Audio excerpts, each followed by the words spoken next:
Мына өрнекті ақшамдау керек. Алдымен мына 98-ді 99 азайту 1 деп аламыз.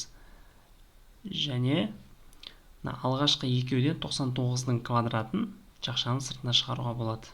Сонда жақшаның ішінде 99 азайту 1 қосу 99 азайту 1.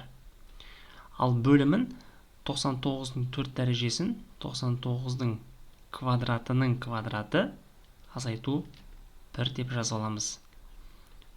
Алымынан ортақ көбейткішті жақшаның сыртына шығаруға болады. Яғни 99 азайту 1-ді жақшаның сыртына шығарамыз.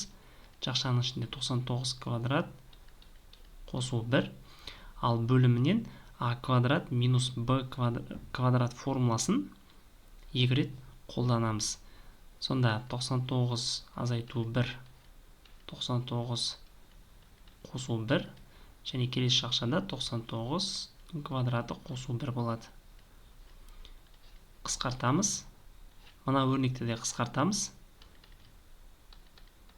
Алымында 1, ал бөлімінде 99 қосу 1, яғни жауабы 100-ден 1.